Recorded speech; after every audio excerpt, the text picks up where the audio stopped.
Okay, we're getting started.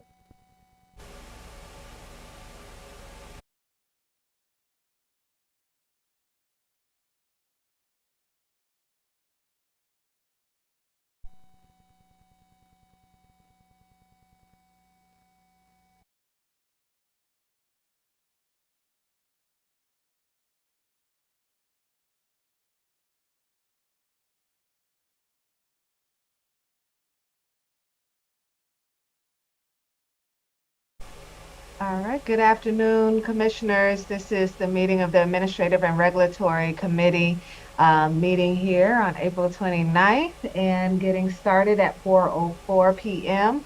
The chair, Linda Kroom, will be joining us shortly. We currently have with us two committee members, Paul Weech as well as Isola Shaw. And while we do have quorum, we will move to the discussion items and come back to approval of the minutes once Commissioner Kroom joins us. And so with that, I would ask the IT team to turn to discussion item A. Thank you. Commissioners, extremely excited to share with you a concept that was developed a number of months ago, in fact, maybe even almost a year ago, while we were in the process of creating the strategic plan. As tasked by the board and quite honestly, our key stakeholders, we wanted to explore other ways that we could provide support for our residents in this county in a creative and innovative way, and take advantage of potential resources that we had available to leverage.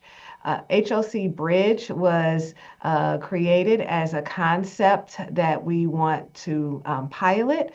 It's a local direct rental assistance program that allows us to create a proof of concept around some key initiatives. One, thinking about and understanding the benefit of direct cash programs and how there is definitely a great deal of evidence to demonstrate that that's a successful model.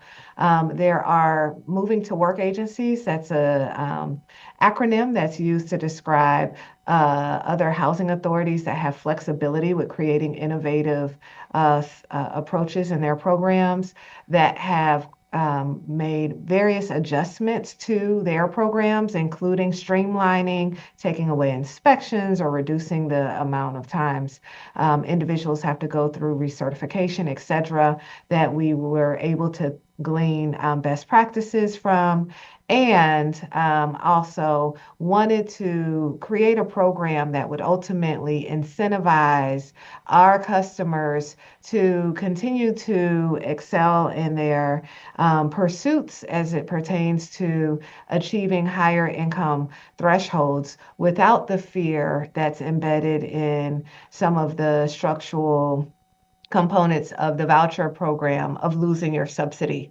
when you get to a certain stage and no longer are relying on the program. So this particular initiative was raised in the strategic plan process as an innovative approach that we wanted to advance. And it was also supported by our partners in the county as we explored the potential of leveraging the alternative placement programs interest. And so that's the high level overview of kind of where we've come with this proposal, the plan that we want to provide you with today. You will hear that there has been a great deal of effort put into thinking about how to structure this program. We're very fortunate to have special guests joining us today, NYU Furman, who helped to think through the design elements, and you'll hear from them today.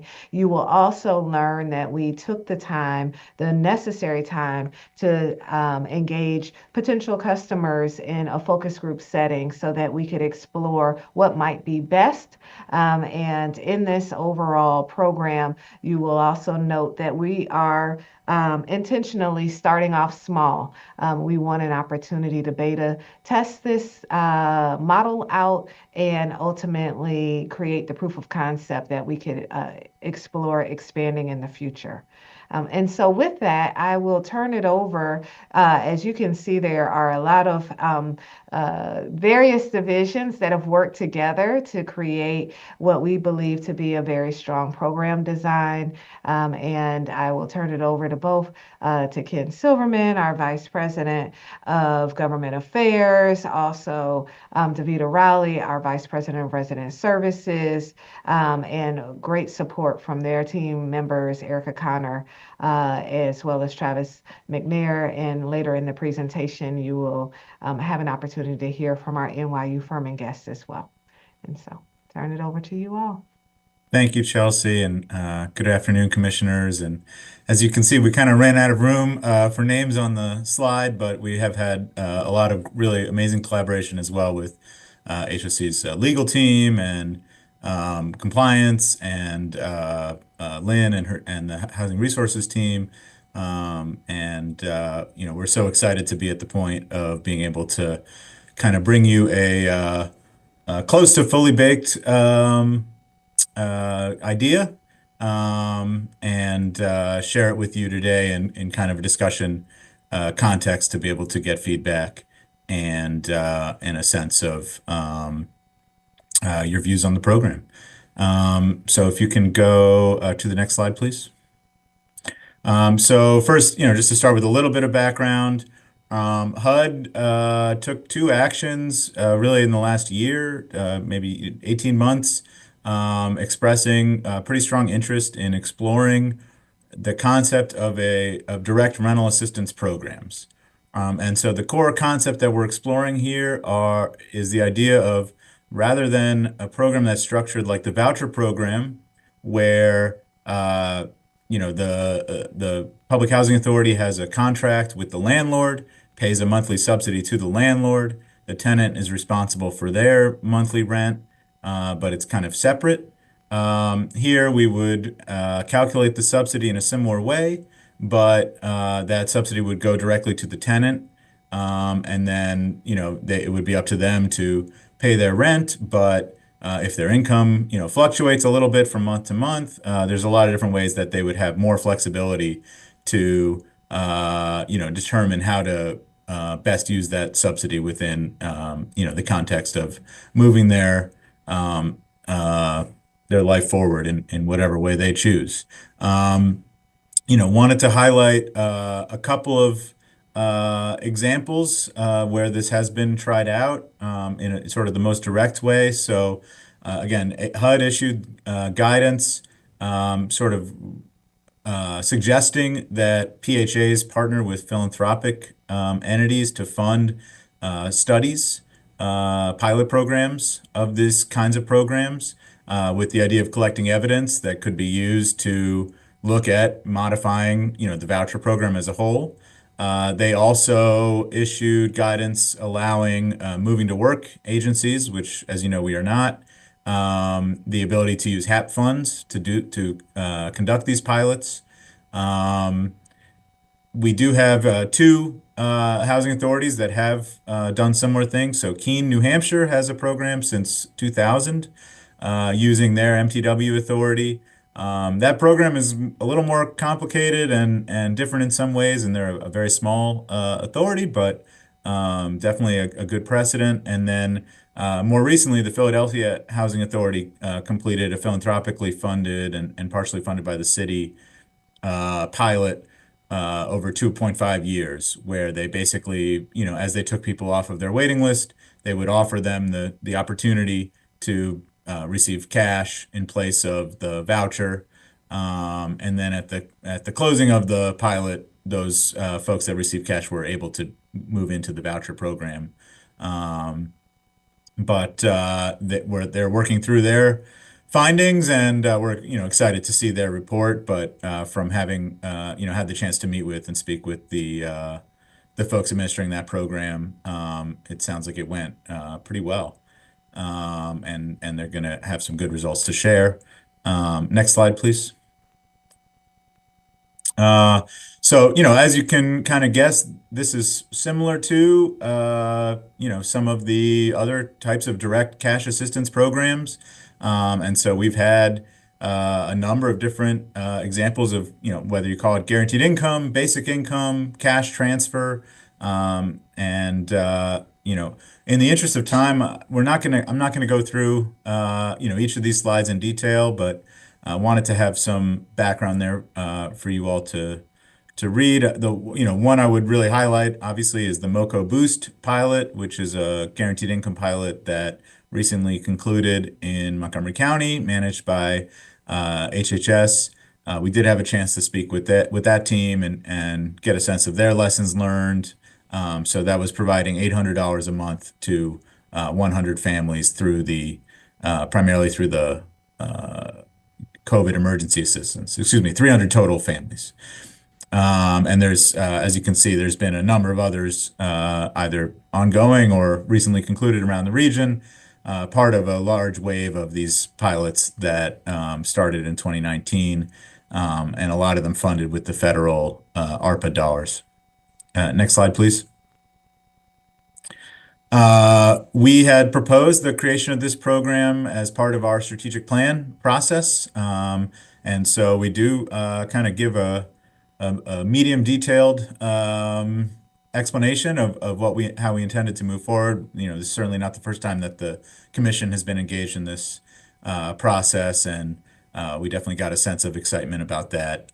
So this is really, moving forward with sort of that next level of detail to provide the commission ahead of being able to launch this. One of the key distinctions between what we're proposing and what some of the other pilots that, for example, Philadelphia has conducted, and there are a number of other PHAs that are in the process of potentially beginning similar direct rental assistance pilots, is that we are proposing that this be what we're calling an off-ramp program.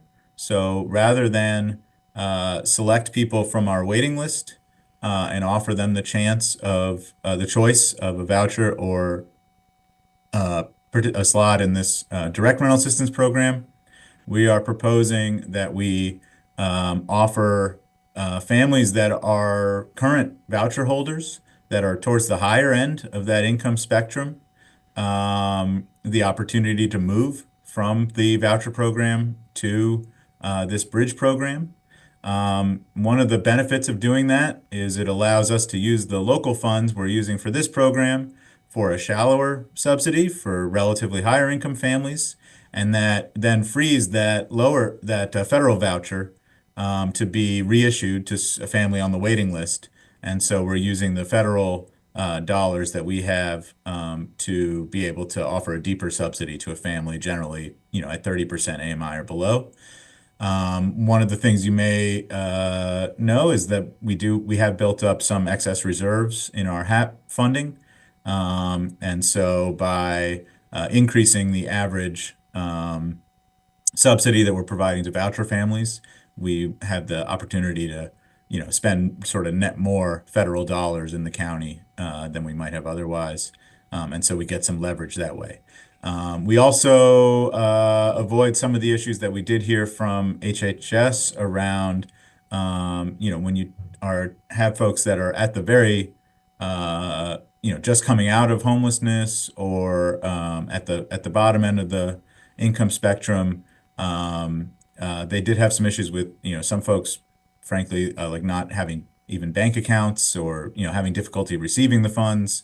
There's some administrative and other issues around that. So, this would allow us to focus on families that, we know have a source of income, have established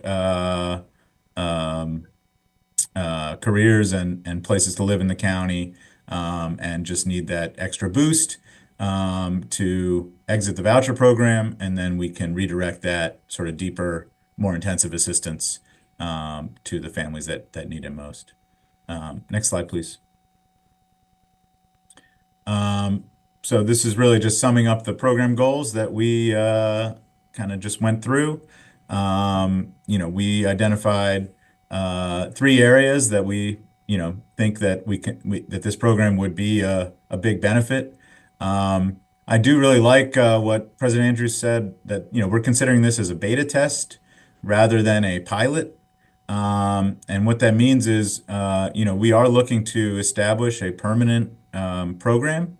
We're just seeking to start with a very small cohort so we can make sure that it works, that we have the capacity to, work with each family, and then, if we have success, to scale up from there. But we are not seeking to put a time limitation on this, and we are seeking, primarily to move forward with a program rather than, and then, we would like to study it and learn lessons and share those. But, primarily we're looking for a way to serve our families better, as opposed to primarily a study, and a program design that serves that purpose. But our three key program goals here are to help HCV recipients have a stronger pathway and ability to move out of the program ultimately, and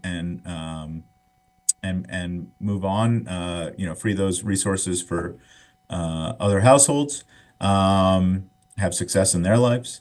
We want to reduce administrative burdens, both on customers and HOC. And so we've looked at all of the requirements that go into the voucher program, which are, quite heavy and burdensome. And we've looked for opportunities to remove some of those and simplify them. And then, finally, to learn lessons. And I do want to give a huge thank you to the team at NYU that has not only been helping us, but have been coordinating a cohort of different agencies that are, looking at the possibilities around these sort of direct rental assistance programs, but have been hugely helpful in both helping us design the program, helping us, run a focus group process to get feedback from potential customers, and then, will be working with us to evaluate the program and, capture and disseminate and lessons that we learn through it. Next slide, please. So one more slide. Thanks. So, with that, I'd like to turn it over to our partners at NYU, who are going to walk you through the results of the sort of focus engagement we did with customers. And so we have Claudia Aiken and Tony. You're gonna have to forgive me, Tony. Thank you so much. Whoever would like to get started, please go ahead. Thank you so much, Ken, and it's such a pleasure to be here. I am getting over bronchitis, so I apologize in advance I think I'm getting my voice back, so I think it'll be okay. But my name is Claudia. I'm a Director of New Research Partnerships at the Housing Solutions Lab, which is based at the NYU Furman Center. And as you just heard, I'm joined today by my colleague, Tony Bodalovich. And so together with our Executive Director, Martha Galvez, we've been working closely with a set of housing authorities across the country to help them think through the design and evaluation of these direct rental assistance pilots and programs. And we've been really excited to work with Ken and Davida, Erica, and Travis, and have been so gratified by their desire to innovate in this really data and evidence-driven way. So with grant funding from JPAL and from the Robert Wood Johnson Foundation, we've been able to support HOC in a few different ways. First, by facilitating kind of peer learning with other housing authorities. We've also been able to do some data analysis to inform the program design. And we've also helped to conduct, this series of conversations with current voucher holders who might be good candidates for the Bridge program. And so I'll be telling you about what we learned in just a moment. We're also looking forward to working with HOC going forward to understand the impact of this program on participants and on HOC itself. So, for example, we hope to study potential cost savings and impacts on housing quality, whether DRA participants, Bridge participants make different housing and mobility choices than traditional voucher households, and also whether the Bridge actually increases the likelihood of exiting housing assistance. So next slide, please. I'm going to share some very high-level findings from these conversations, which we conducted in February, the week preceding Valentine's Day, and the goal of these was really twofold. First, to understand whether a direct cash payment program would even be appealing to HOC clients, and second, to really unpack why and what potential aspects of a program might be appealing or unappealing to then inform the program design. Next slide. We were able to complete 9 in-depth interviews with clients, and these clients, again, were selected because of their relatively high incomes, and most were current or past FSS participants as well. All of them turned out to be women, and in the slides that follow, the most common responses to any given question is highlighted in green. Next slide. So perhaps the most important question, whether the interviewee would consider trading their voucher for a cash payment. The reactions we got were overwhelmingly positive. Only one person said no, and that person's landlord actually is HOC. So you can understand maybe that they didn't face some of the frictions related to inspections or subsidy payment that were relevant for other interviewees. And as one person told us, quote, I think the concept would be great because inspections do hinder a lot of moves, and I think it would take away stigma against voucher holders and streamline paperwork. It's a great idea for a program. Next slide. When asked what they found appealing about cash, interviewees most often cited the absence of an inspection, which they felt would make it easier to move. They also liked the greater personal responsibility associated with paying their full rent themselves. 2 people thought that the bridge program might entail a looser relationship with HOC, which they liked. 2 people liked the simplicity that they perceived about the program. 1 person felt that they would have more choice of where to live, among other things. And 2 interviewees did not really identify a particular aspect that they found appealing. Next slide. Interestingly, a number of people were also concerned about the potential lack of an HOC-led inspection, and relatedly about no longer having HOC able to back them up in the same way, potentially, with their landlord. One interviewee thought that some voucher holders, though not herself, might struggle with this level of personal responsibility. One thought that the program seemed complex. Another was worried about how new it is. And one person was concerned about giving up the safety net that is associated with having a voucher. Next slide. So returning to this inspection question, I think these quotes kind of highlight the sometimes conflicting feelings that interviewees had. So one person explained, I've been stuck in limbo twice because of the inspection process, so I'm definitely not a fan. And by the grace of God, I have my mother, so I always had a place to stay, but not everybody has that opportunity, and that is very stressful. Someone else told us, though, that landlords or applicants can finesse the system if there is no inspection. Inspections can be good to make sure people have basic things like running water. And finally, a more neutral point of view, having no inspection would not affect me, but they should be done yearly. The security of an inspection is helpful to keep landlords accountable. Next slide.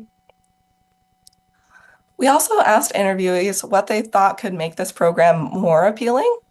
All of them were in favor of having fewer income recertifications. Most also suggested counseling, especially financial counseling. And one person underlined that for the program to work, participants would need to receive their bridge payments in a timely manner. And on that note, most of them preferred a direct deposit to their bank account as the method of disbursement. Next slide. Most interviewees thought that a direct cash payment would positively impact their ability to move, while 2 thought the impact would be neutral.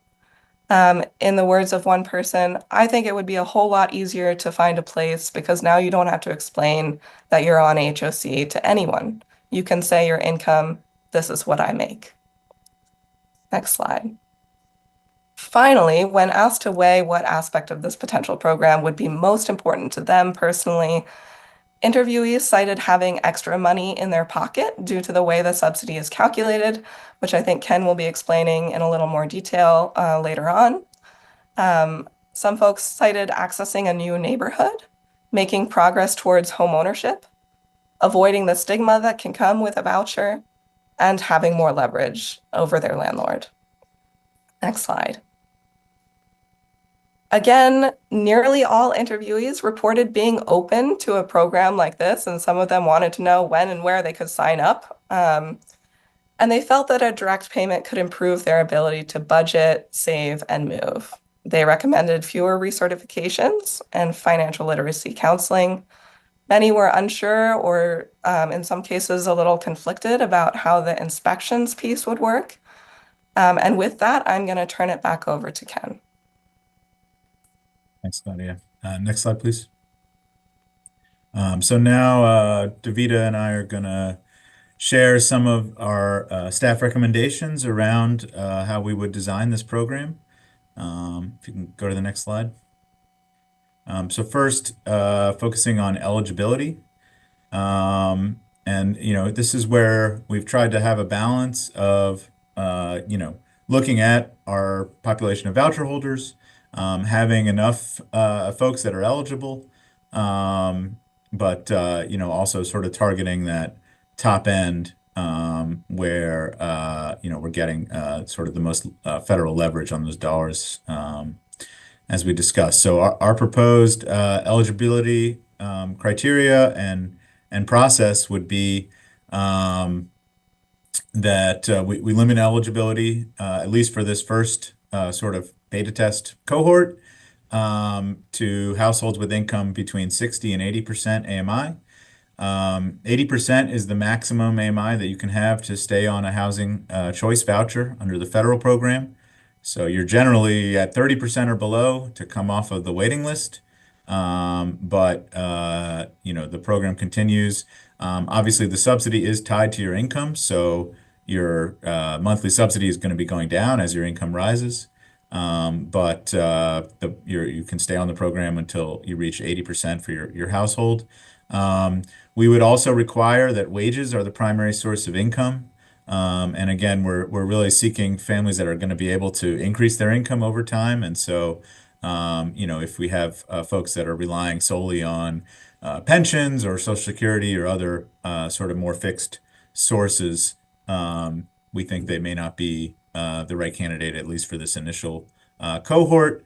And then we also are suggesting to exclude folks that have these sort of special categories of vouchers, such as project-based or home ownership vouchers, which have their own special and sometimes complex requirements. And we don't want to disrupt that. And so kind of for simplicity's sake, we think that gives us a really nice pool to draw from. We also suggest that we limit initial eligibility to households who would receive a bridge payment of at least $200 a month. And we can go through that calculation in a moment.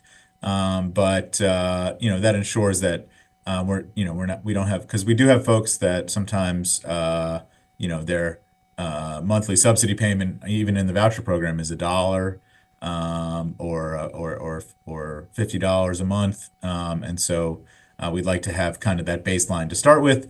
However, once they're on the program, if they increase their income and that monthly subsidy goes down, they would remain on the program until they reached 80% AMI, just like the voucher program.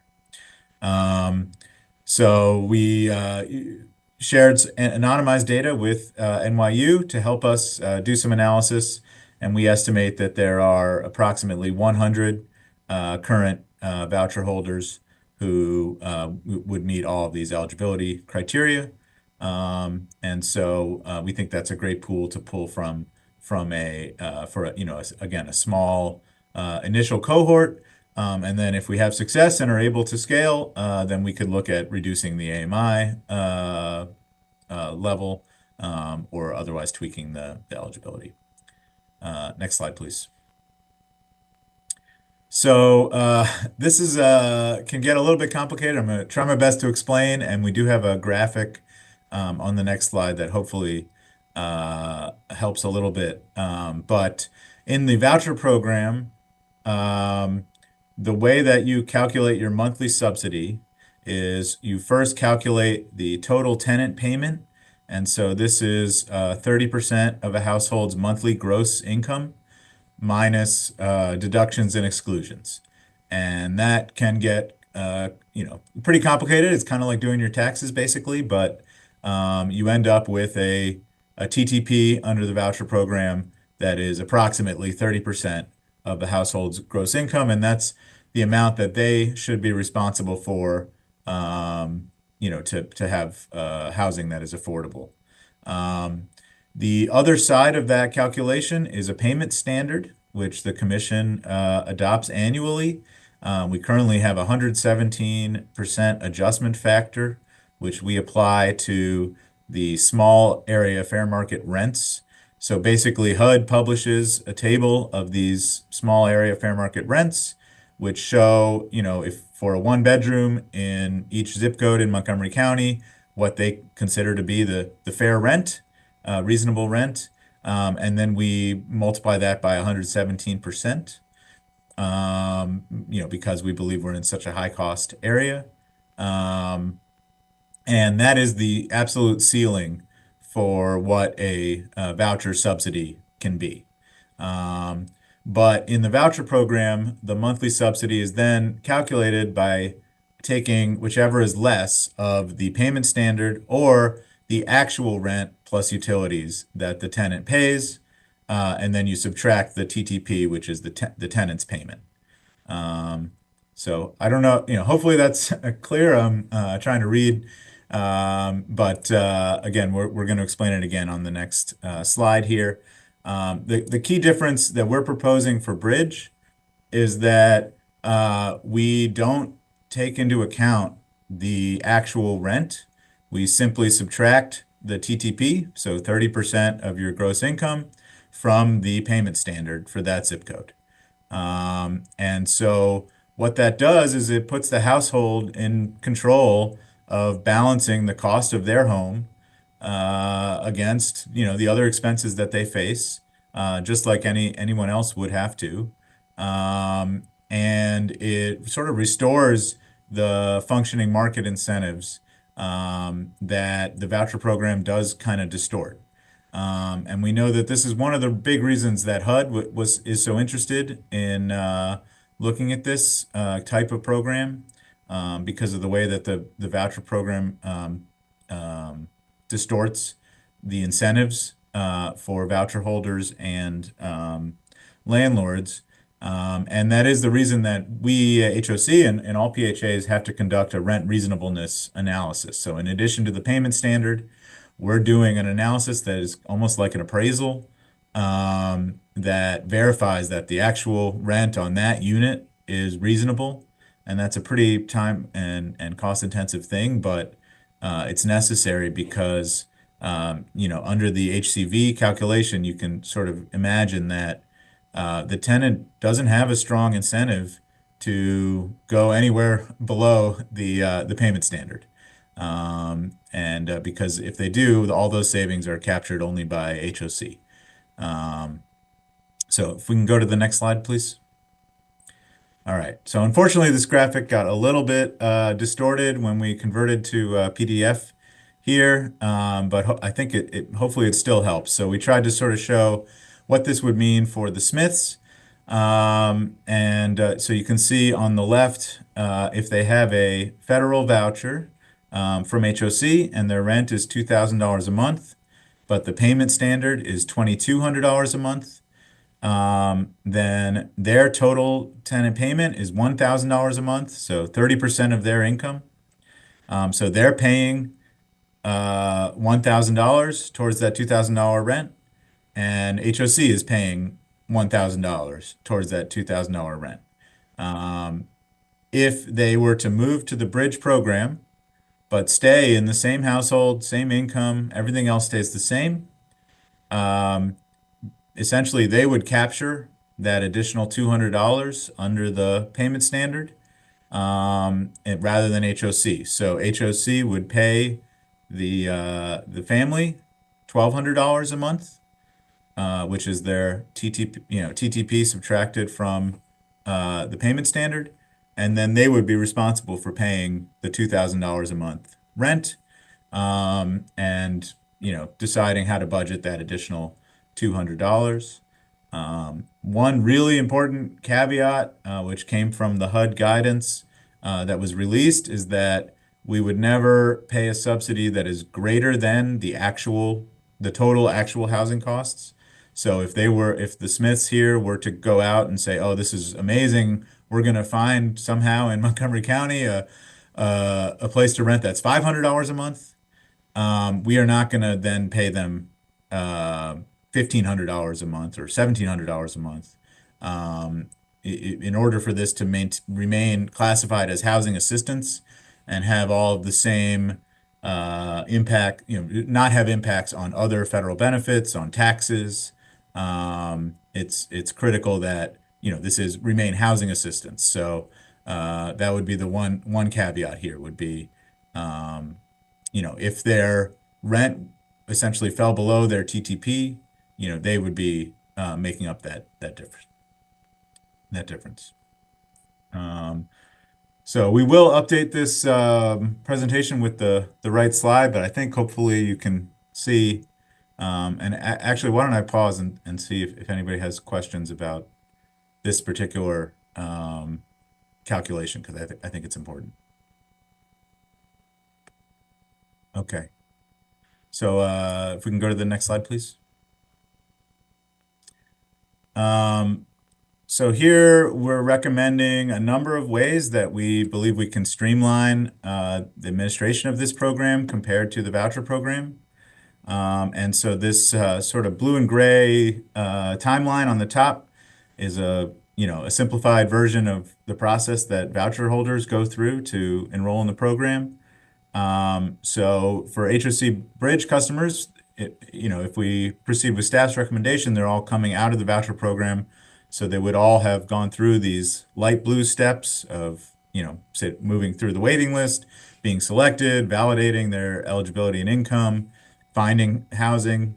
What we're proposing to remove are inspections, independent inspections by HOC, the rent reasonableness process, which is no longer necessary since the tenant themselves will have the incentives to, evaluate the reasonableness of rent for themselves, of the various options in the market, and will no longer be executing a contract directly with the landlord, since that money would flow through the tenant, and then we would pay the tenant monthly. We would propose to pay by direct deposit. We would issue the participant in the program, a letter summarizing the program and providing, that they could provide to their landlord as proof of income, what they can expect each month. But then and then we would require that they provide us with a signed lease for a licensed housing unit in Montgomery County. And we think that the license part is really important, and I do want to highlight that because that we think gives us some comfort around the issue, particularly of inspections. So not all rental housing units in Montgomery County are required to be licensed. If you rent like a room in your house, for example, you do not have to get a license to do that. So we would not be allowing participants in this program to take advantage of those. And then obviously there are folks that are required to license their housing units but choose not to. And so that would also not be a valid lease that we would accept. The licensed units in Montgomery County are inspected by DHCA, and generally they're inspected at least every 3 years. And so that's really what we would be relying on for the tenants. And I know that Davida is going to go into a little more detail about the kind of support that we think we can provide in relation to that. But there is still an inspection process in the county that's fairly robust. Certainly the county's code does not match one for one with the HUD, I guess Inspire that we're moving towards, but does cover the same kind of life safety issues and others, and is the code that protects all the other renters in the county that are not voucher holders. So we think that, these are pretty major barriers to remove. We hope that it will help tenants, if they do want to move, that they're sort of freer to do so and they find that to be an easier process. Um, and we also hope that it saves some costs in the administration of the program that, could be put into more subsidies directly to participants. If you could go to the next slide, please. So I'm going to turn it here to my partner in this project, Avita Rowley, who's Vice President of our Resident Services Division. Thank you, Ken. Good afternoon, commissioners and HOC staff. As Ken stated, and for the record, I'm Avita Rowley, the Vice President of Resident Services. So we are recommended to have the program be placed in resident services with regards to implementation and connection and communication with the participants, with obviously a tight link to the Housing Choice Voucher Program, and doing that in coordination with the HRD team. One thing we're recommending is that a preference that could be a backstop for bridge participants, or essentially a safety net. So what that would mean is that we would have an administrative plan change that creates a preference for HOC bridge participants to return to the HCV waitlist at the top of that waitlist if they do choose to opt out of the program. So we believe that this would ensure that participants feel more comfortable taking this leap of faith, if you will, into the HOC bridge program. And then the preference could also address the 5-year cliff in the new statewide voucher program, and the cliff that's facing families in the federal emergency housing voucher program, and any other situations in which funding could end and then place participants in a vulnerable situation. So we're really trying to ensure that we still keep participants' housing stable, and this preference would ensure that we're able to do that. So the program would be administered through the resident services team, we also manage the rental assistance program that is funded by the county, as well as other smaller subsidies funded by both the county and by the federal government, such as the McKinney program. So we do have experience administering these sorts of programs. And then, except where specified, HOC Bridge would follow the same rules and procedures that are laid out in the administrative plan and the standard operating procedures for housing choice vouchers. So trying to keep that piece as streamlined as possible. Next slide, please. We want to recommend to simplify recertification and also implement what is known as the earned income disregard. Just note that the earned income disregard is a HUD program, a historical HUD program that no longer exists, but we want to sort of build on and draw off of, if you will, the concept of that program, which I'll discuss in a moment. So we recommend that HOC Bridge participants are still required to recertify their income annually, but not be required to provide mid-year notification in the event that the income either increases or decreases. They're not necessarily required to provide us that notification. We would capture that at the annual. And then, like the Housing Choice Voucher Program, those payments would decline as the income increases and phase out at 80% of AMI. In terms of the earned income disregard, so this is where there's a phasing of the income being calculated. So in the first year, 100% of the income is disregarded. In the second year, 50% of the income is disregarded. So this would be applicable in the event that someone has an increase in income. It's really meant to provide a buffer for participants to kind of be able to use that additional income towards self-sufficiency, rather than have that income be captured back into their total tenant portion right away. So it gives some breathing room. So again, we would disregard 100% in the first year, 50% in the second year. And then if they're still in the program in the third year and they're still income eligible, we would begin to capture that income as a part of the calculation. So this would buffer them from an immediate reduction in the subsidy and give them an opportunity to build savings and focus on other financial priorities. Next slide. And then lastly, we are proposing to still provide supportive services and wraparound services to all participants. That would include financial literacy to help improve credit, reduce debt, and increase savings, adult education, access to our tuition assistance programs, and then helping with workforce development, all with the idea to increase self-sufficiency and hopefully bridge customers off of the program as intended. and those would all be provided by resident services and through partners.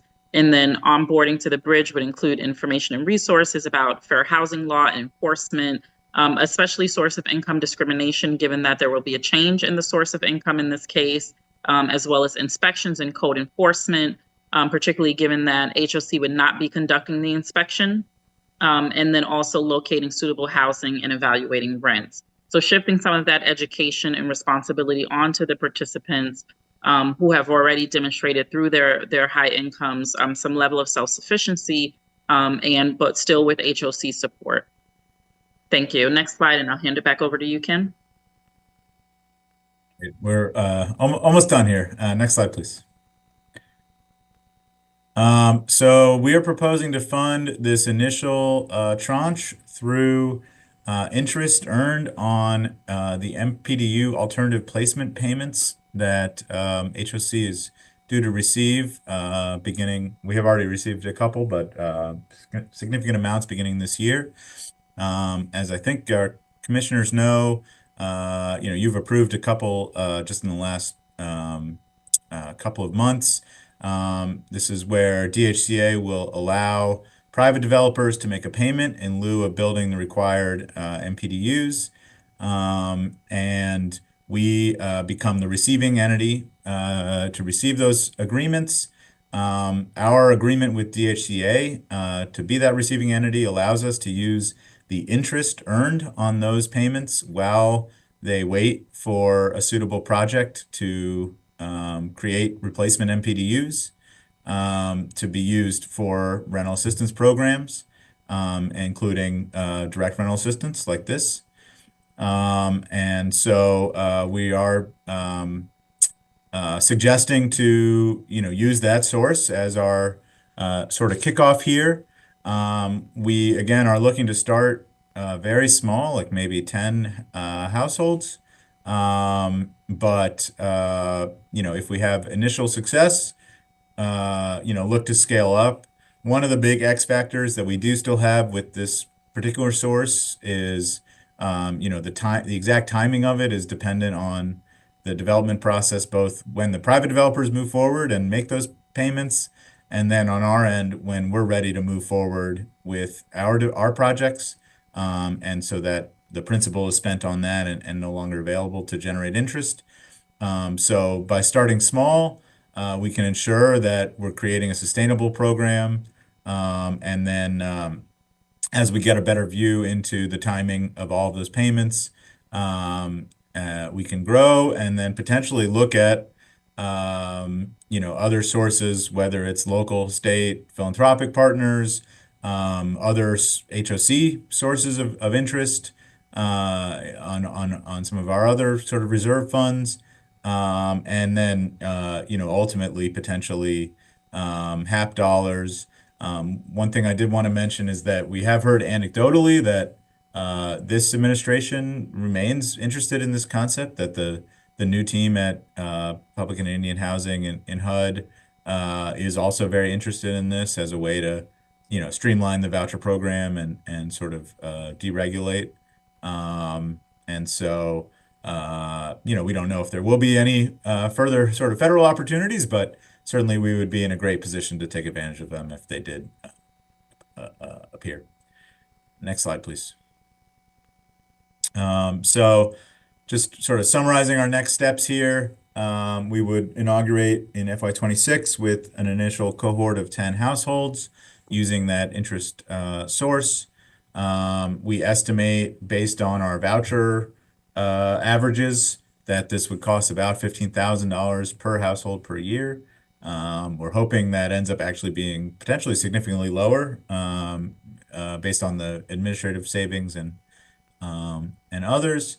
And then, by having a small cohort, we make sure that we have staff capacity to manage, any programmatic issues, that we're able to provide that sort of detailed wraparound support. So next slide, please. And one more. So this is just another summary of what we've covered so far, and we can pause there for any questions or comments or thoughts. No, Um, this was a lot to digest. So thank you so much. And of course, I want to thank again our great friends at NYU who assisted us with this. So yes, open for questions. Good. Has our chairperson joined us already? No, unfortunately, it appears as though she may not be able to join due to traffic. And so Okay. we'll just move forward. Sola, did you have questions? I just had a few comments actually at this point. I am very excited about this project, and I did want to just thank staff and NYU. This is a very innovative idea. And I just wanted to share a lot of the things that I think have been echoed in the presentation, that I like the fact that this program is able to circumvent a lot of barriers that a lot of voucher holders face with getting housing, which makes the process a lot quicker for them. So it makes it more accessible for them to receive housing. I like the fact that it provides more agency to the tenant in terms of empowering them and making more financial decisions for themselves. I like that it streamlines the process. I mean, I can go on and on, but I am in strong support. I guess bottom line, I'm in strong support in recommending this to my colleagues. Thank you. Thank you. Good. All right, questions, Commissioner Weech? Yeah, I have 100 of them, Chelsea. So first thing I'd like to do is a time check. Are we still need to get to the other stuff, and we're We supposed to end do. and we're In supposed to fact, end at 5? this was a pretty robust agenda here, and we do have some hot items that we need to present that Yeah. would be advanced. So Yeah, so let me just a couple of quick ones, and then we can move on with the agenda. And they're sort of a mix between questions for the evaluators as well as for the staff. And I guess for what strikes me most about our population, the population we're serving here, is that there are higher income tenants. And if they're between 60 and 80, they're making $80,000 to $120,000 a year in income.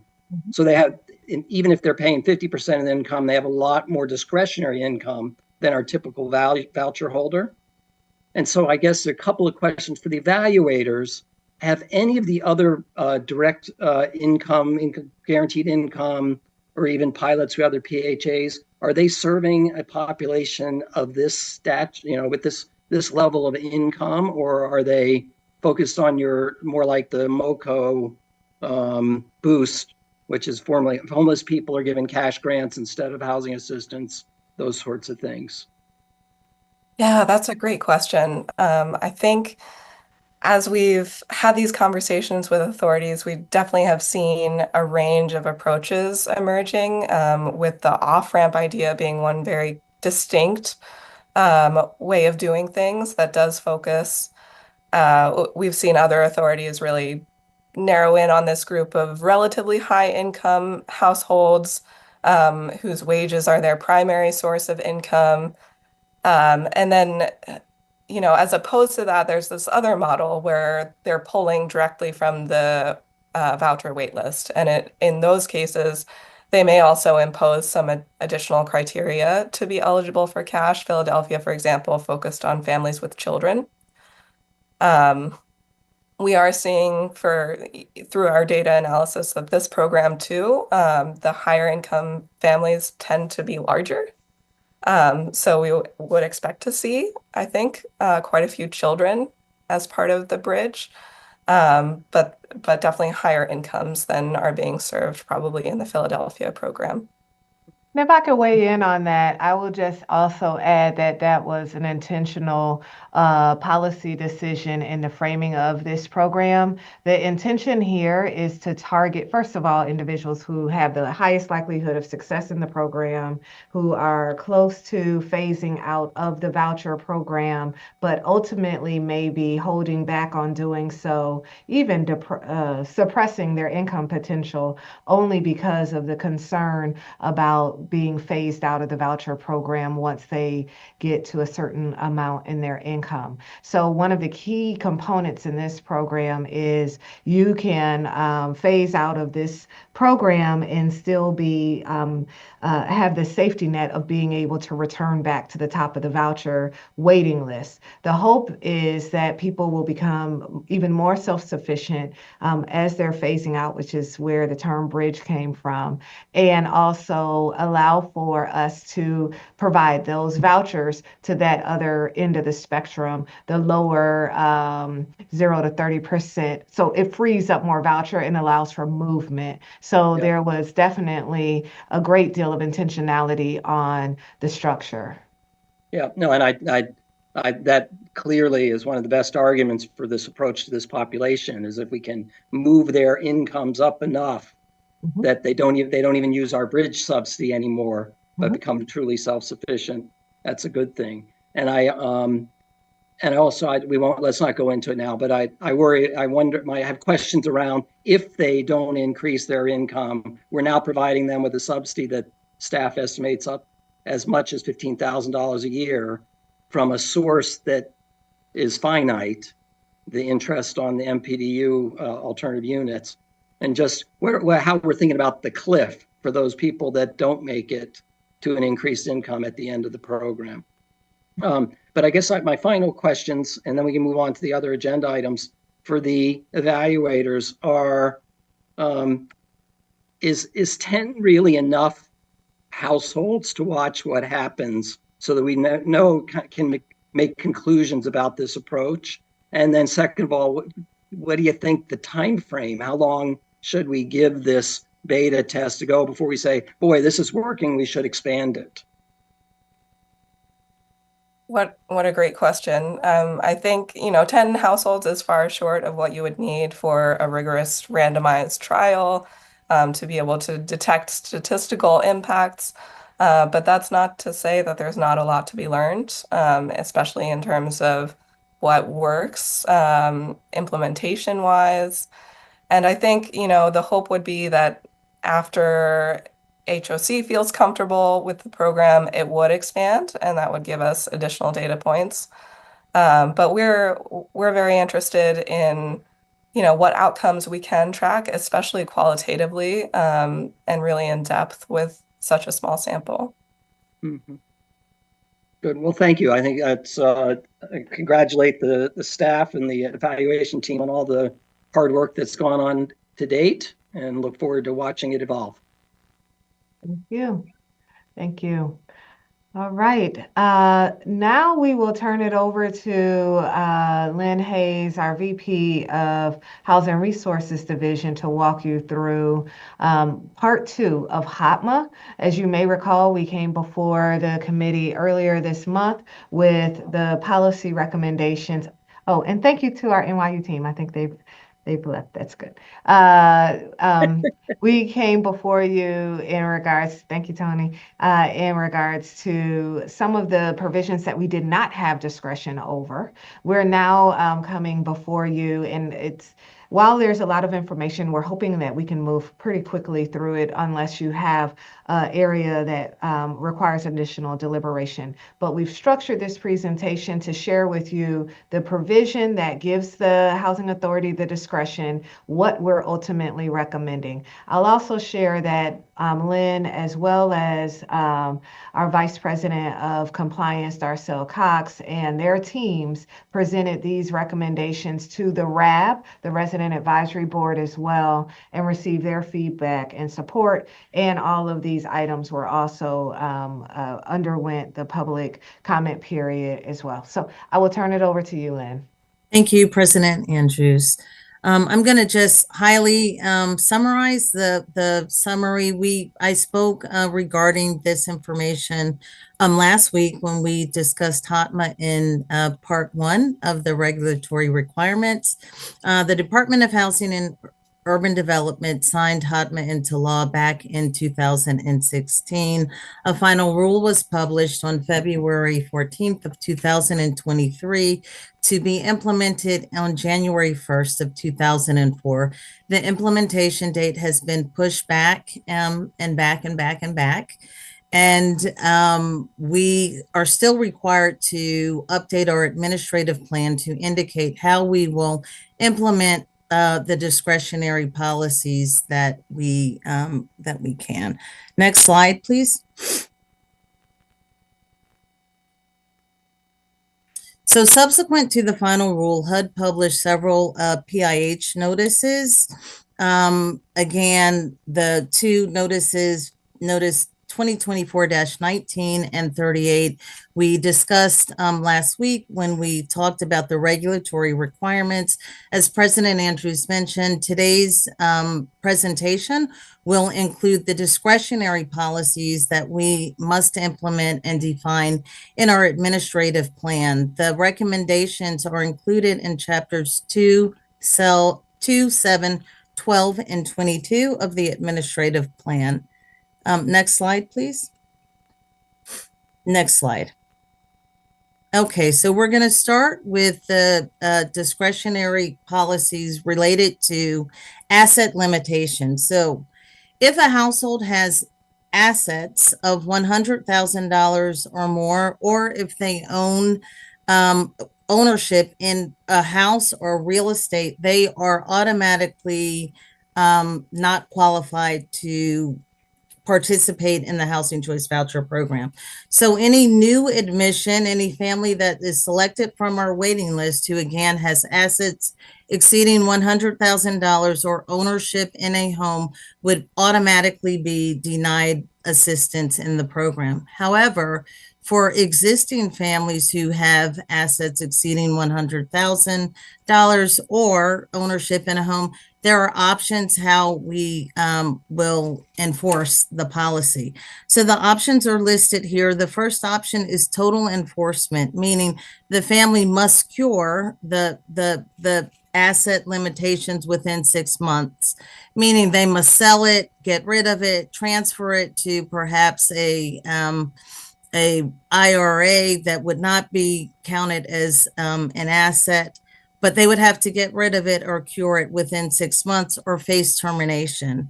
The second option is limited enforcement, meaning they would have to get rid of the assets or the property, the home, and the housing authority determines the time frame up to 6 months.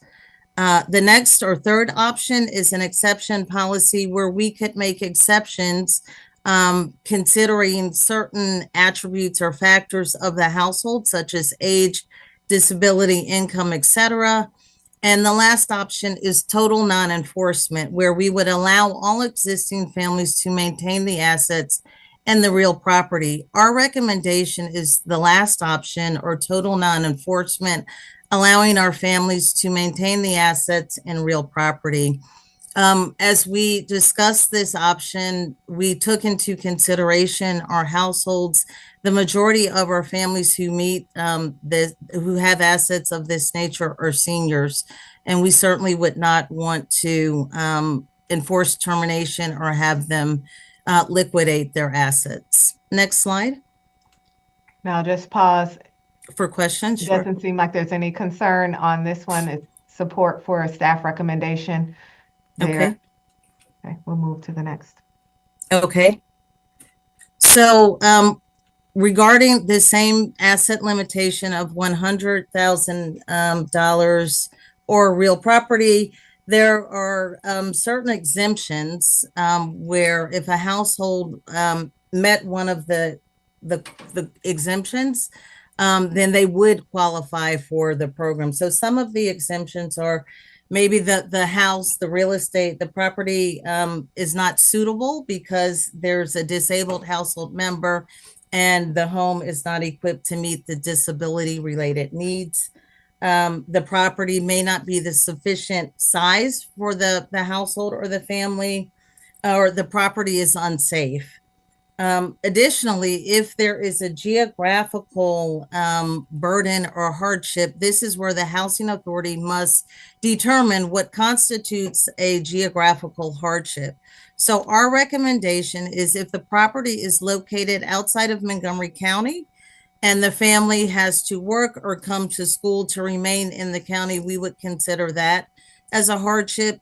Additionally, if the family had circumstances for commuting in and out of the county that is sufficient, we would also consider those as a hardship as well. So taking into consideration, again, the location of the home and also the transportation method or means that the family would use to come back and forth to Montgomery County.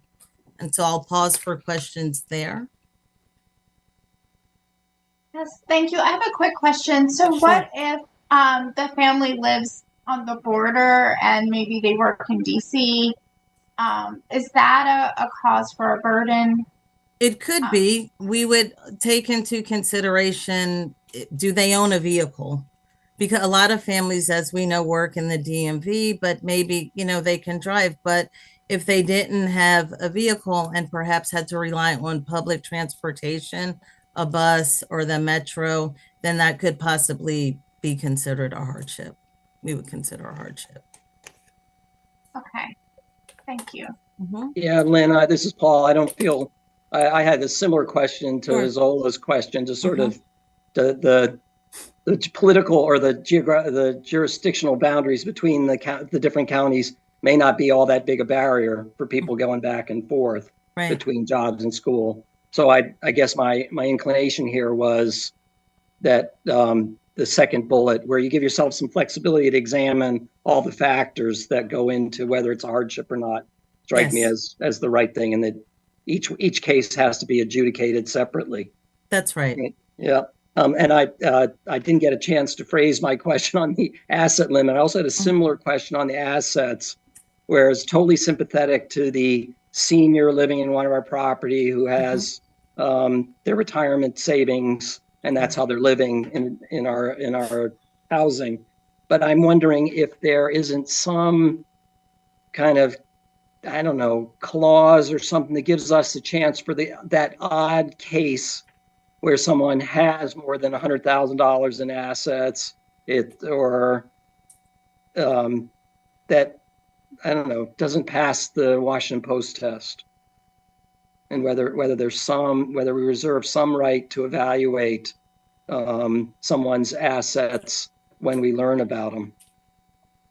I'm not sure. Yeah. I guess one thing I would just say is that this is obviously for us to grandfather in the current individuals moving forward. Then there would be the scrutiny that's applied. Yeah. That's why I don't feel super strongly about it, Chelsea, because it's going to be a very rare case. I was trying to think of cases I would worry about, like someone in our housing that gets, make this up, an inheritance. And I don't think inheritance counts, but I don't like to get through all of there's so many, I will tell you, you pull out that 24 CFR, there's so many exceptions on how you calculate income.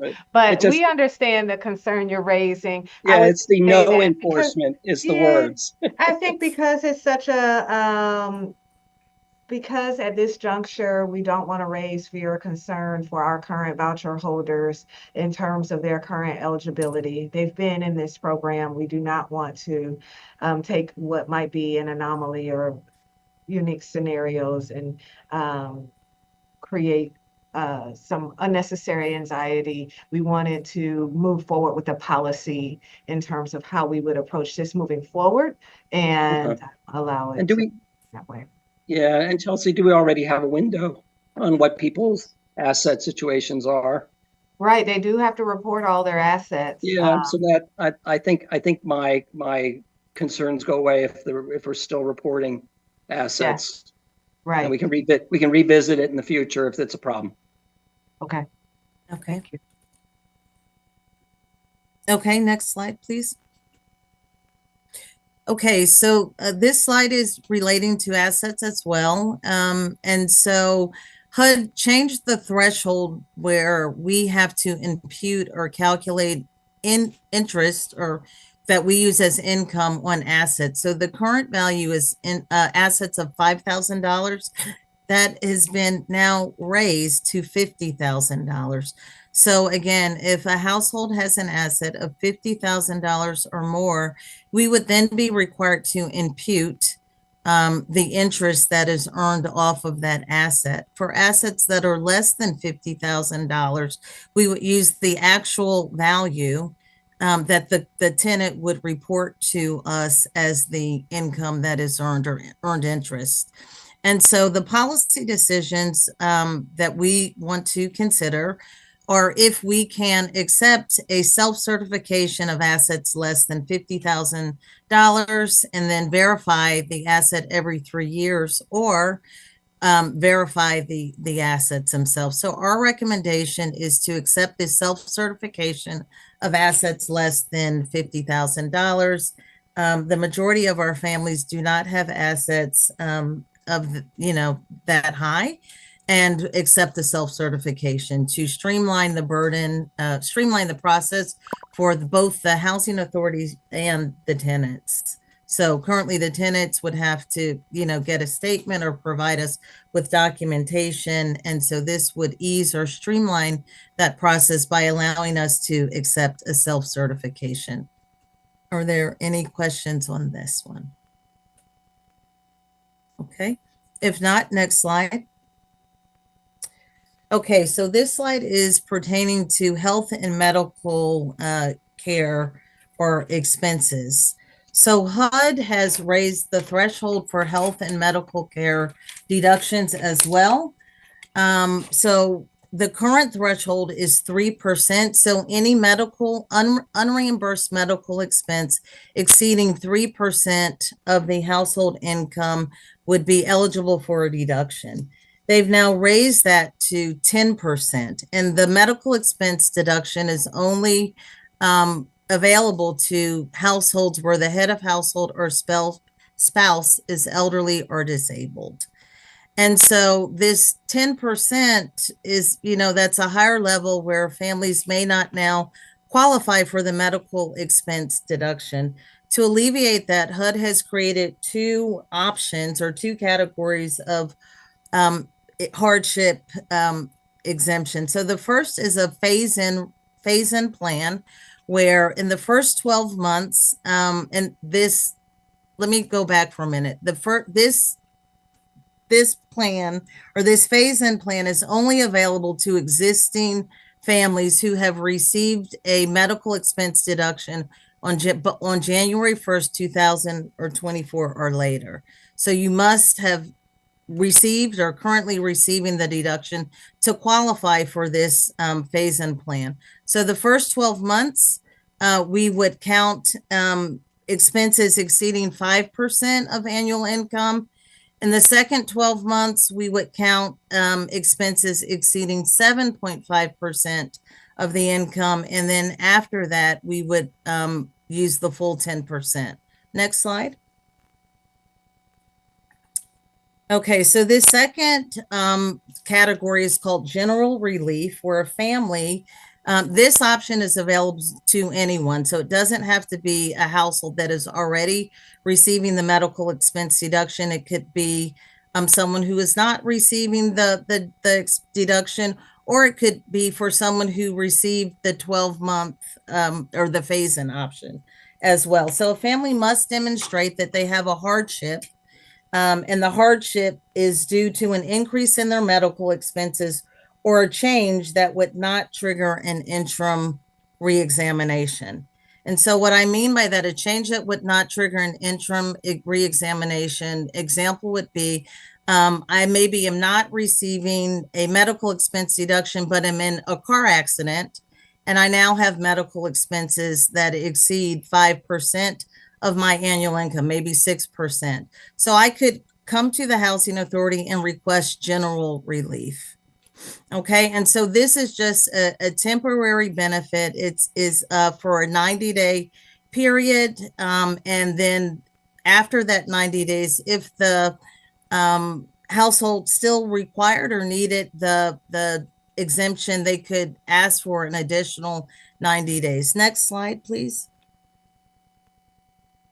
And so we are recommending that we would grant the extension after the 90 days, and that anything that qualifies the household for this exemption would have to be an increase in their expenses exceeding 5% of their income, or they would pay greater than 40% of their total tenant payment, which is what they pay for their rent and utility allowances, or they may be faced with eviction. So they would have to, again, demonstrate they can't pay their rent, or they're faced with eviction. Their household total tenant payment has increased to over 40% of their income. And again, this is it's a temporary exemption only for 90 days. Are there any questions for this one? No. Okay, next slide. Thank you. And so this slide is pertaining to childcare expense exemptions as well. So in the voucher program, the childcare expense is given to families who have dependents under the age of 13 years old. And by having the childcare, it allows the household or family member to work or go to school or to look for work. And so this policy consideration is asking, after the family or household no longer qualifies for the child care expense, they may need it after, right? They no longer qualify. So an example or a scenario in this case may be a household who works, so you have to work or go to school, but maybe they lost their job and they have to, take care of a sick family member. So they still need the child care to pay for the sick, to take care of the sick family member. So the exemption or the requirement again would be the same as for the medical expense exemption. They would need to demonstrate that they would have to pay more than 40% of their adjusted income if they no longer receive the benefit or they were being faced with eviction, or if they had another household member who died and that income was no longer available, but they needed to pay for the child care. So this too is a temporary exemption for 90 days, and we could extend it as for an additional 90 days. So our recommendation would be to extend for an additional 90 days if needed. And I will take any questions for this one. Okay. So I'm going to turn it over to Mita Lim, the Assistant Director. She's going to continue walking you through the discretionary policies for consideration. Thank you and good afternoon, everyone.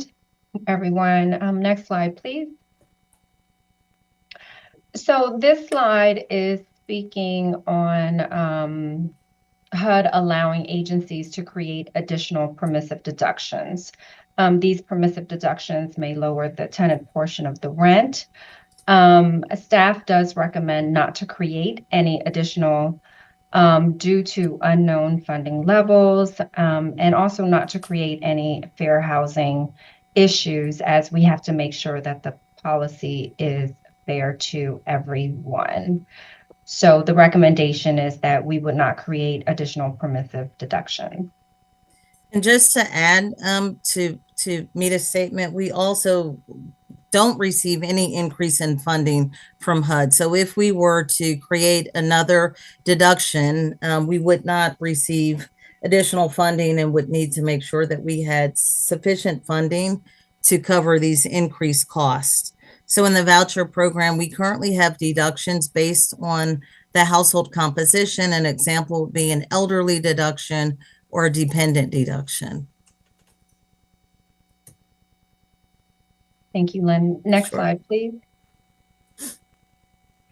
This slide is stating that it speaks about interim reexaminations where there is an income decrease.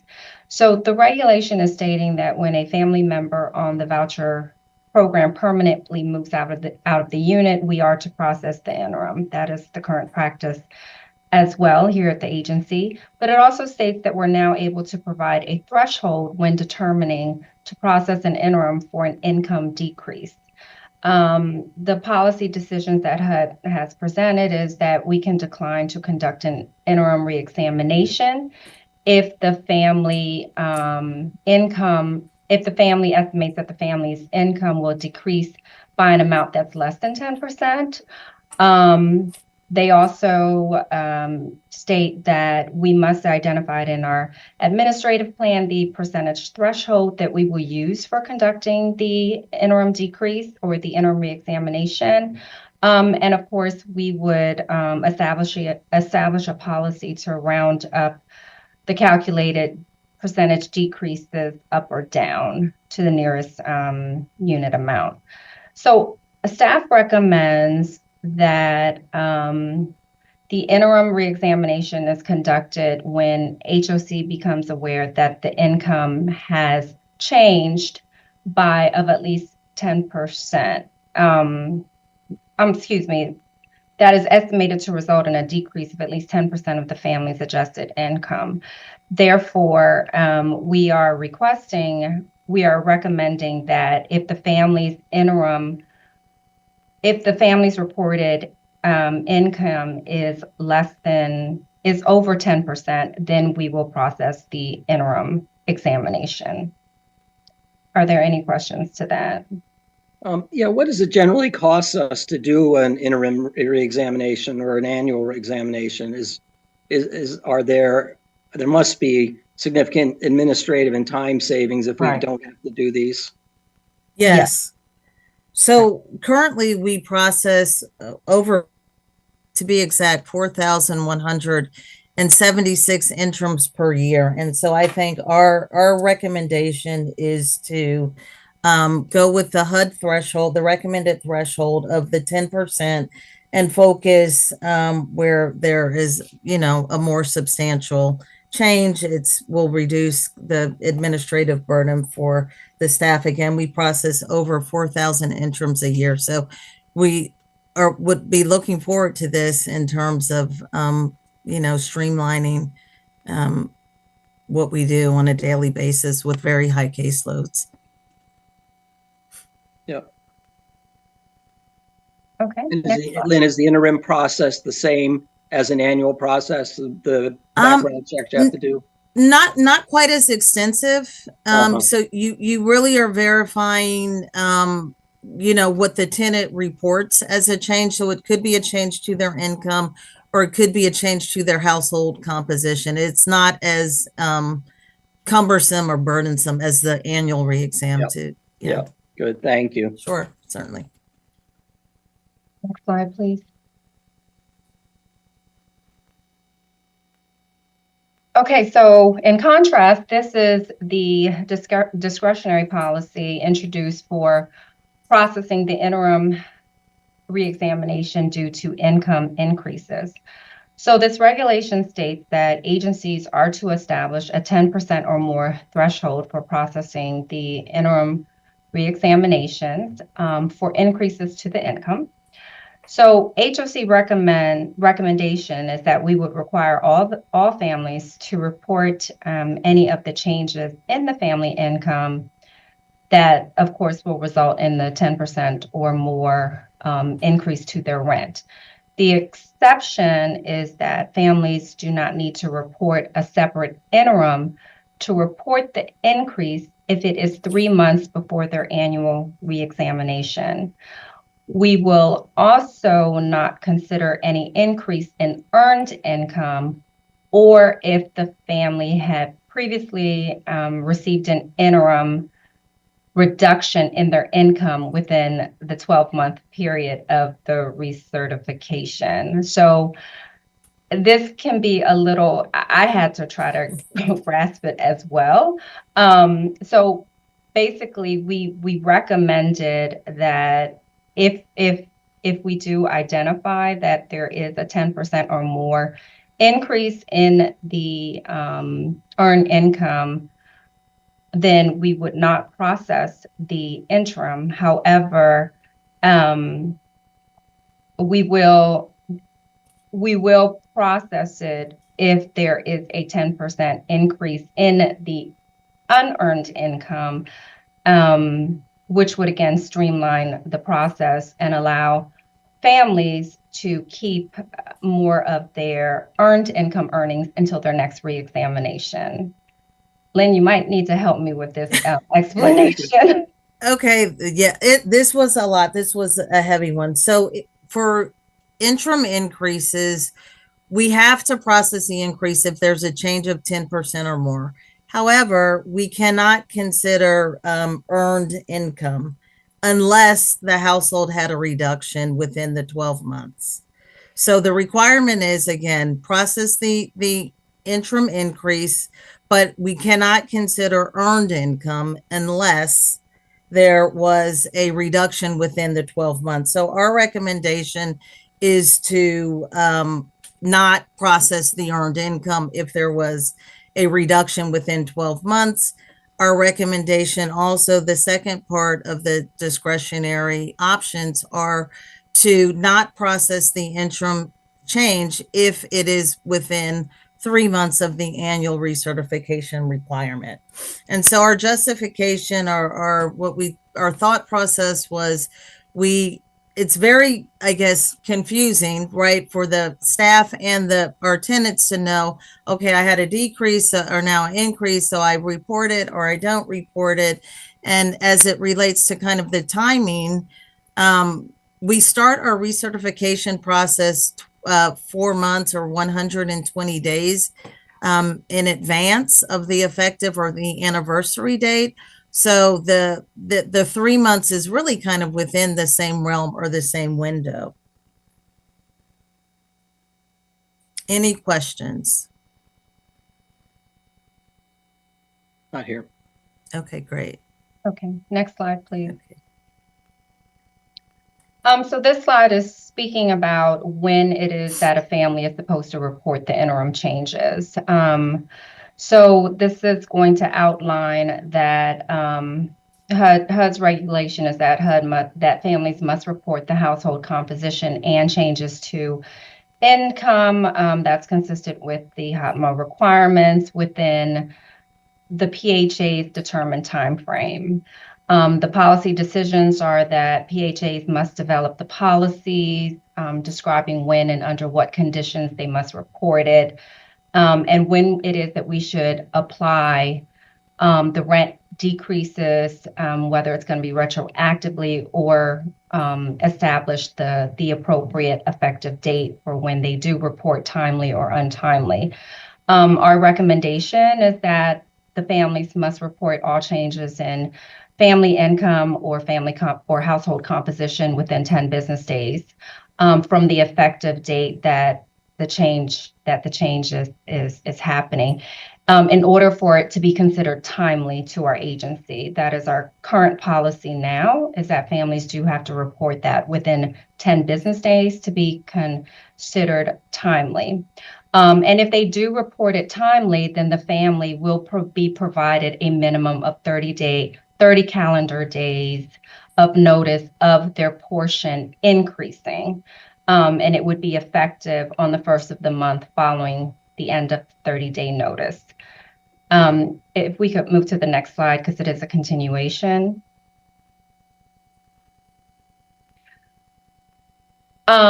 This is talking about timely reporting in if the family's rent would be decreasing.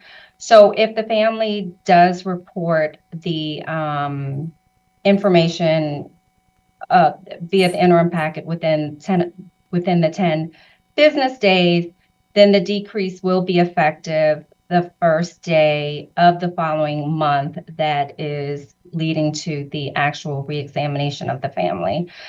However, so if the information is reported untimely and we do process the interim and identify that there was income that was obtained, and it could be employment income, and it wasn't reported to us timely, and we identify when it should have been reported, then we will make the the effective date retroactive to the month that we identified that the family should have reported the change.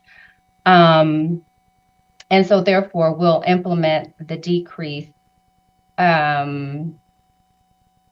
We'll implement the decrease no later than the first of the month following the completion of the reexamination. So basically, the recommendation is that if a family reports to us timely, and this is a practice that we're also practicing, which is if the family does report the income timely, we provide them with the appropriate 30 days notice, at least 30 days notice of the increase. If the family does not report it timely and we identify that it should have been reported during an earlier time, we will reserve the right to make it retroactive to the first of the month for the date that the interim should have been processed. Are there any questions? Okay. Moving on to the next slide, please.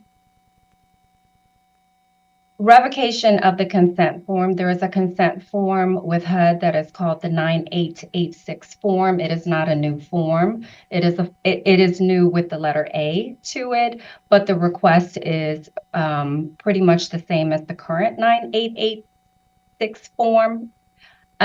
Basically, HUD is saying that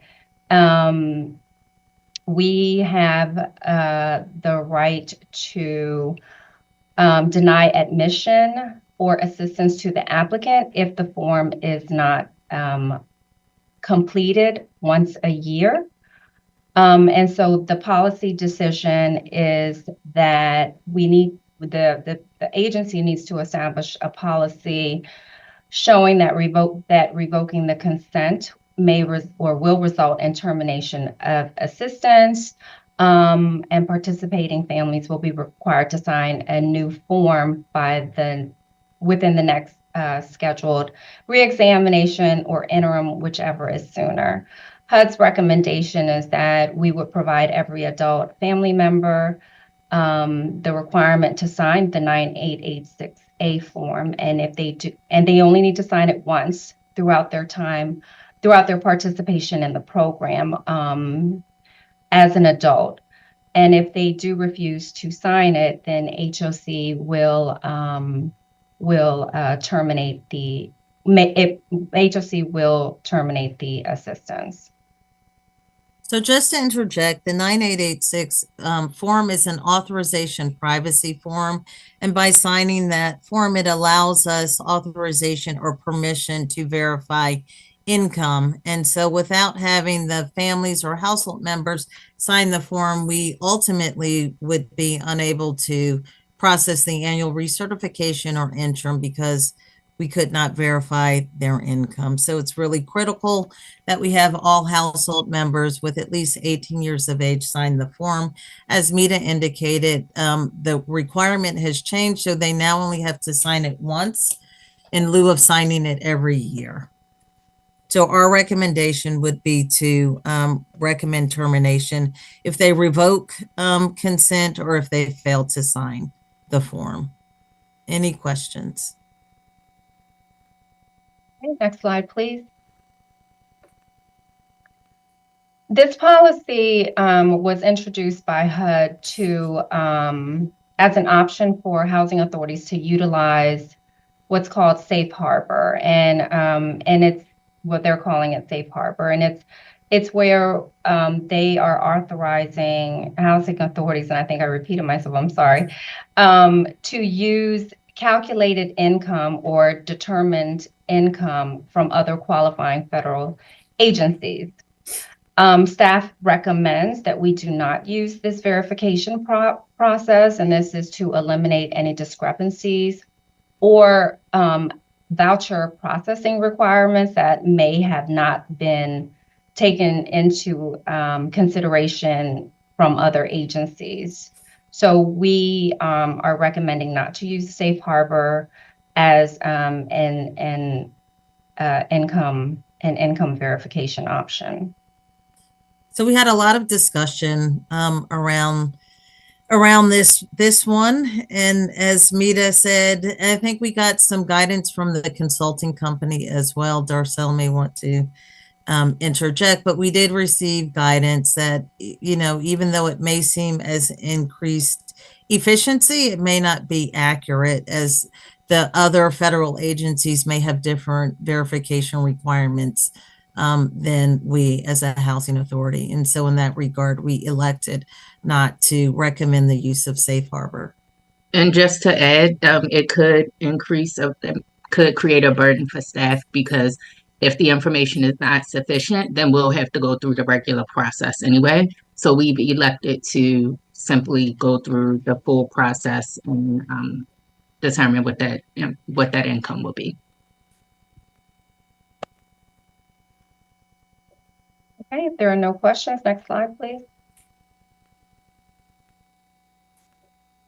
For this slide, agencies are currently required to use the HUD's EIV system, which stands for Enterprise Income Verification. This is a HUD database, and we do use this system during annual and interim reexaminations.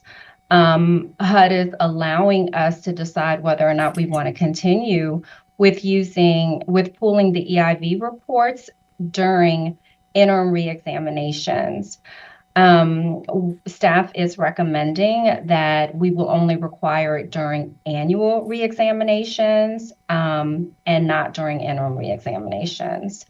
And the reason for this is, of course, to streamline, and of course, again, as Lynn had stated, when we're doing interim reexaminations, we're not doing the full process of verifying everything as we would during annual reexamination. So we are opting to forego that requirement during interim reexaminations. It's always there for us to use if we determine that we need to, but for policy reasons, we're opting to not have to use it during interim reexamination. So just to jump in, EIV, as Mita said, is HUD's software or web-based database that does pretty much income matching. And so it compiles data from the Social Security Administration, the National Database of New Hires, and the unemployment. And so our rationale in electing to not use and so we use this information along with tenant provided documents such as pay stubs to verify income. And so at interims, I think our rationale for electing not to continue to have to pull the EIV reports is if we're no longer required to conduct interims for increases in earnings, then we really wouldn't necessarily need this report. Lynn, Mita, this is Paul. So it's the existence of EIV that allows us to ignore the safe harbor options too, right? This is a fairly, how do I say this? This is an authoritative source of people's incomes that we can verify against for the annuals. It's a computer matching system. Yeah. Yes. And so we would still use the EIV at the annual recertification, yep, just not at the interims. Yeah. So I guess I'm just echoing what I think I heard on the previous slide is why go to these the SNAP system or the TANF systems for income verification when HUD's got this database for us, right? Sure. Am I missing something? That's partially, yeah. Yeah. Yes. Got it. Thank you. Sure. Thank you. Next slide, please. The last discretionary policy has to do with the zero income policy. Due to HUD's recent addition to the income exclusion list, in-kind donations are now recognized and excluded from the calculation of annual income. As such, staff does recommend no longer conducting zero income interviews. We will continue to monitor our zero income families via the EIV system. Are there any questions to this? So just to expound a little bit more, currently, if a family reports that they have no income, we're required to complete what's called a zero income questionnaire, where we ask some maybe intrusive questions to our tenants and ask them information about how they receive goods or services, and then we apply a value to those goods or services. That's what's referred to as in-kind income. And I spoke about this in last week's presentation. But so because in-kind income is now excluded, there really is no need for us to meet with families to conduct the zero income questionnaires. So this is, again, a way to streamline and use our time more efficiently, since the new income exclusion is in-kind income is no longer required. And Lynn, help me here. Sure. Because of the way we calculate income, a zero income family could still be receiving transfer payments. So if it SSI, TANF. No. So none. Zero income means a family reports to us that they have no income at all. I have nothing. And so under the current practice, we have what's called a zero income questionnaire, where we're required to meet with that family every 90 days and ask pretty intrusive questions. How do you pay for your cell phone? How do you pay for your toiletries? Do you smoke? How do you pay for cigarettes? How do you wash your clothes? And we use their response to then assign a value. So the HUD terminology of in-kind income is assigning a monetary value to a goods or service. And so because in-kind income is now excluded, we no longer count that as income. There's no need for us to conduct the zero income questionnaires anymore, is what this is saying. Yeah. So forgive me, but so they're still able to eat because they get SNAP benefits, or they're able to eat because they're going to the food bank. I love it. It could be both. And so SNAP benefits are not counted as income. That's what I'm getting in this program. So, that's correct. So it's zero income of the kinds we measure. That's right. Determining rent. Depends on their response. Mm-hmm. Yep. Got it. Okay, awesome. So next slide. So the final slide is basically an outline of our summary and recommendations. We are asking the ARC to join us in our recommendations to the commission, and that the president or designee be authorized to adopt the staff recommended discretionary HOTMA policy changes. And of course, these will go into effect once HUD provides us the green light to implement HOTMA for these discretionary policies. With that, I close with any additional questions that the committee may have. Zola, I don't have any more questions. I'm ready to recommend this to the full board. I'm also ready to recommend this. I don't have any questions. Yep. So moved. Second. Thank you. It sounds as though we have a unanimous vote, and the record will reflect that. Thank you both. Thank you, team. This has definitely been a pretty substantive meeting where you've had an opportunity to consider multiple policy options for both the bridge and HOTMA. So we thank you. We will. Chelsea, one quick thing. I think we just got motions. We didn't actually get a vote. So if we could just. Oh, thank you. Thank you, Madam General Counsel. All in favor, please say aye. Aye. Aye. All right. No abstentions, no nays. We have a unanimous vote. Thank you. And with that, we could also take a vote on the minutes just to complete the housekeeping here. We do have a quorum. I move the adoption of the minutes from the April 22nd meeting of the committee. I second. All right. All in favor, please say aye. Aye. Aye. All right. Thank you. We have a unanimous vote. And again, thank you both for your contributions and your time today. And thank you. Great job, team. Thank you. Thank you to all of you. Terrific job. Good stuff. Thank you. Thank you. Bye-bye.